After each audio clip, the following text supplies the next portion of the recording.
The king of the blues, Albert King, truly a one-of-a-kind guitar player. And I will bet you that most of the blues guitar players that you know are heavily influenced by Albert King. I know I am. So today, we're going to take a deep dive in and find out what is it about Albert King that makes him so good.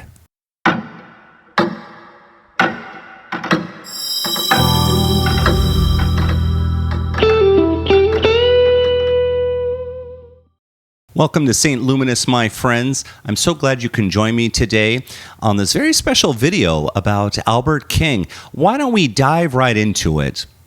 When I first heard Albert King, I was blown away, especially because I still am, such a total heavy metal, thrash metal guy. And to hear this blues player just absolutely blow my mind.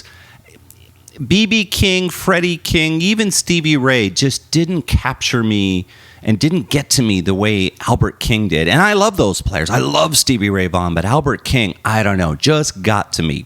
What is it that makes him just so fucking good? Well, the first biggest thing about Albert King is he hardly used effects. Now, granted, he was playing in the 60s, maybe even the 50s, but he was really well known in the 60s, 70s, even part of the 80s. So there weren't tons of high-tech gear in the 60s and the 70s. So Albert hardly used any effects on his sound, except maybe the reverb on his amp. So in my case, I'm using my Mesa Boogie Mark V, and I'm only using the spring reverb in the amp. I'm not using any pedals. So let me play it for you so you could hear the sounds.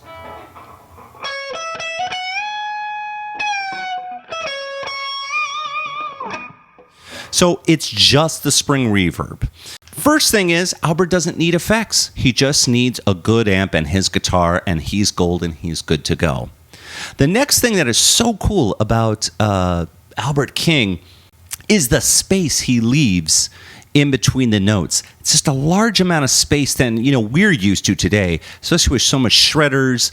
There's hardly any space. Just guys and gals just filling up every little instance with music, and Albert would leave this space. So I'm going to give you an example from Overall Junction. It's a pretty fast-paced blues song, and the song starts with a good groove. Like I said, it's fast-paced, and here is Albert's opening solos. This is how it starts. The next thing that makes Albert King so fucking good is his attitude. Man, Albert had a lot of attitude. He just didn't give a rat's ass whether you liked his playing or not. He was going to play the way he plays. I read a lot of interviews from Albert King, and somebody was asking him what he thought about the current crop of guitar players. And this is probably early 80s or so shred was really starting to become more in vogue. And Albert was like, well, it seems like he could appreciate that the amount of time they would spend trying to play like that, but for him, it's not full of soul. It's not something he's interested in doing. He frankly didn't care. They're going to do whatever they're doing. I play the blues, and that's it. I just play it the way I play it. And if you ever watch live video of Albert on the stage, you should see his attitude on the stage. He just gets into it. The blues just flows out of him, and he's just having a good old time up there on the stage. Really, it's a kind of attitude that you just don't see from a lot of musicians nowadays. Most of it is very phony, but Albert is being legit. The next thing that is just so amazing about Albert King is, again, if you watch the live videos, he really takes the time and listens to the groove. He listens to the band.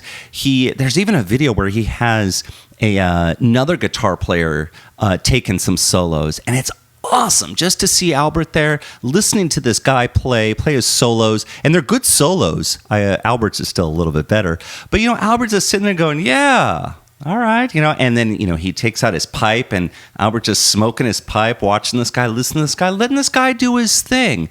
And it's probably inspires Albert. And when you see him play, he's like, oh, yeah. And he's getting into it, listening to this band. He lets the whole thing, all this music making, inspire him. And that's amazing because for those moments, it's not all about Albert. He needs that band to play well to inspire him to go and play at the top of his game. It's amazing. double stop bends. This is a definite trademark of Albert King. If you listen to enough, you're going to hear these double stop bends. Let me give you an example of.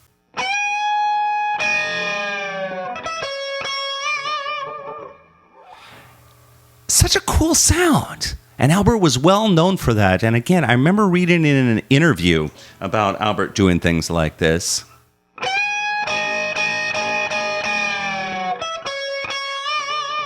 Somebody asked him, like, well, I really love the way you do these double stop bends, blah, blah, blah. And Albert's like, I'm not trying to do that. Just, sometimes my fingers forget where they're going and I accidentally play an extra note even though I didn't mean to play it. But he's not purposely trying to make that kind of a sound in that instant. And that's just incredible because even when Albert is messing up in his mind, it still sounds cool. And he's still playing with a lot of passion and gusto, even though he's making a mistake. And if you really listen to Albert King solos, you'll hear a lot of notes that don't quite ring out or just don't quite come up front, which sound kind of like mistakes. His fingers just kind of got confused for a second and didn't quite play it the way he wanted it. But you know what? There's the attitude. He just doesn't care. That's just part of making music. He just goes on. Just that attitude is really, really something. So double stop bends, try it yourself. Double stop bends today mostly taught by barring the finger over here and then using that finger to bring it to bend up. But Albert, again, he's not trying to do that. He's just trying to bend that one note, but when he's not paying full attention, the next string accidentally gets brought up with it. So you hear, I did it right there as best as I could in the way that Albert might do it. It's not as melodic as you might think, but it just sounds so cool. That's what makes Albert just so fucking good. The next thing is that Albert has some amazing opening lines. Remember what I played just a little bit ago, that opening line in Overall Junction. It's just two notes, a fast-paced blues boogie. It's really rolling along, and Albert starts a solo with two notes. Unbelievable. Let's do a different one. Crosscut Saw. About a medium tempo. It's not really slow. It's about a medium tempo, and it's got a swinging kind of Latin vibe. So it's kind of it's a little unusual for Albert. It's still got a blues progression, but it's got this swinging Latin vibe to it. And so the song starts on the top of the beat. That's when the band starts on beat 1, but Albert starts on the and of 3 just before the band kicks in. So the first sound you hear when you play the song, the first sound you hear is Albert all by himself. And this is his opening line. 1, 2, 3. And, the band is now playing. Like, that's it. That's just a cool opening line because when he plays it, da, da, da, da, the band is playing, do, do, do, boom, boom. You're just sitting there left like, well, what's coming next? Because we know Albert is going to solo, but there's this space there, and what's coming next? You're just sitting there in anticipation. What a cool opening line. Later on, now he's got all these cool licks in there, and now we get to the middle of the song where Albert is going to do his main solo. And keep in mind that Albert King is completely improvising all these solos. These are not written out solos that he has before the song is recorded. Albert is just pretty much playing whatever is there on the spot. And this is true because if you listen to some of these live recordings, you hear it's just different every time. In the middle of Crosscut Saw, here's how Albert starts his solo, again on the and of 3, but here's how he starts his solo again. Here's your chance, Albert. We've been grooving along with the band, a few little licks. Let's hear your big solo.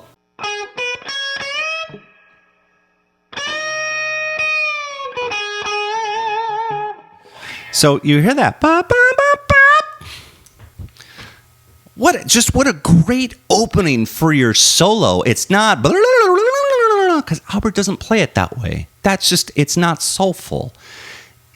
Oh my God, it's so good. I hope you're feeling this and you understand what it is that makes Albert just so damn good. And one more thing that I really want to add about that. Let me go back to that little solo part I just played where Albert is playing his main solo in Crosscut Saw.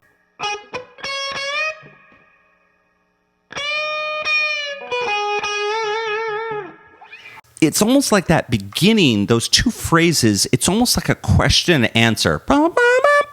Okay, what's the answer? It's so awesome. And something that you might want to incorporate in some of your playing is using your solo and kind of having a little bit of a conversation with your little phrases. Albert King was an amazing player.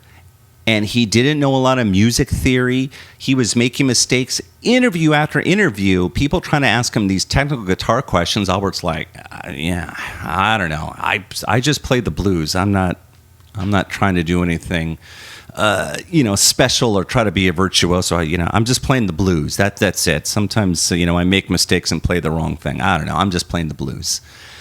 That's an amazing attitude to have. Not sweating it. Just play the music that's in your heart.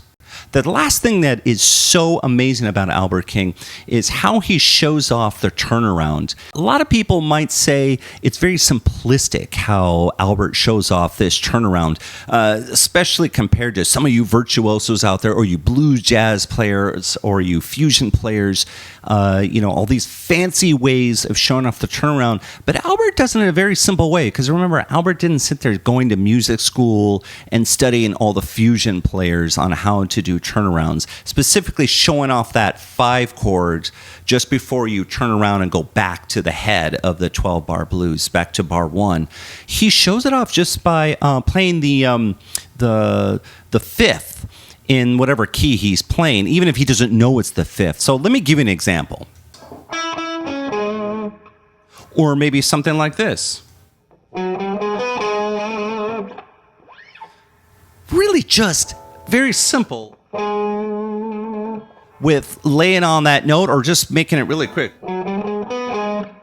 Yeah, it just works. Again, not fancy, but it works. Maybe back into it. Right? Again, showing off the fifth. And the last thing is the weird keys, because remember, Albert King played upside down. The guitar was turned upside down, so the bass strings would be here, and then these treble strings would be here. So Albert played in keys like C sharp or a G sharp. So automatically, it makes him sound different than everybody else. So I hope you enjoyed this video about Albert King and the things that made Albert King just so good. Please subscribe to this channel, hit the notification bell, and I hope you guys have a great day and play some Albert King licks.